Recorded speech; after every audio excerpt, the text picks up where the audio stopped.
But I want to go now to other domestic issues. And while the unofficial campaigns are up and running, as you know, the official campaign will be starting within weeks. UnitingCare Australia has launched its election policy platform today with a focus on wages, like many other organisations. The National Director of UnitingCare Australia, Claerwen Little, joins me now. Thanks for joining us, Claerwen. How your claim is to have an inquiry into wages. What would this inquiry focus on? What could it possibly do? Thanks, Chris. Thanks for having me this evening. Yes, we launched our policy priorities for the upcoming federal election today, one of which is a call for a Productivity Commission inquiry into stagnant wages.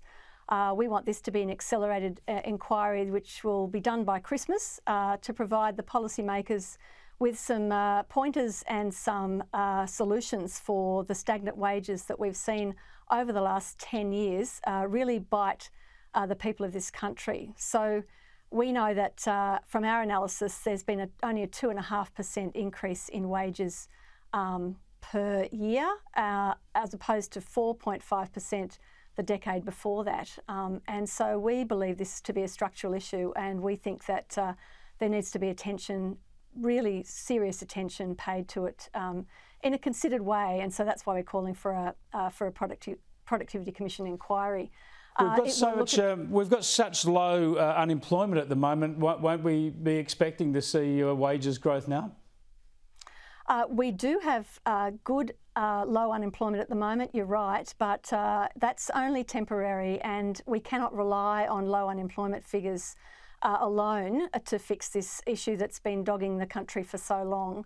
So, we're looking to this inquiry to look at not only why wages have been stagnant for this time, look at issues like bargaining powers of employees, to look at the tax system, and especially also to look at the impact on income support payments, which has also been stagnant for this last decade, or actually more than a decade now, 2 decades.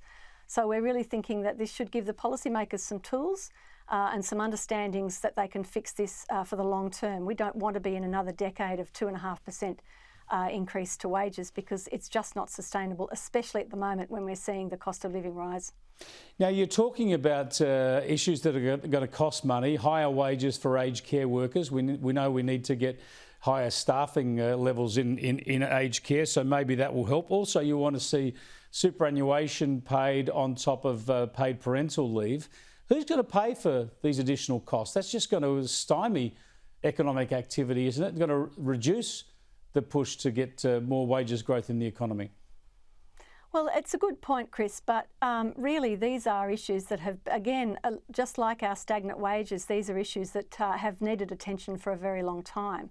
So they're not your added extras or cream on top. These are things that are really important to basic understandings of a good quality of living for people. So we know our aged care workers are the lowest paid in the country.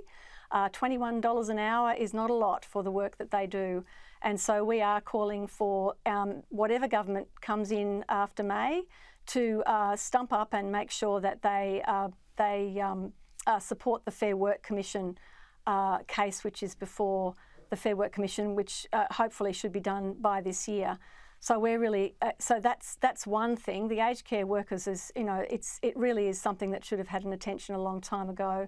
And then superannuation on the paid parental leave scheme. That's something that will go some way towards helping the gender superannuation gap that we see in this country of 42%. And so we think that is something that is really important to pay attention to, and not a lot of money. Yeah, well, that money might be better in people's pockets rather than a piffling amount of superannuation. But we'll continue those debates. Thanks for joining us, Claerwen. I appreciate it.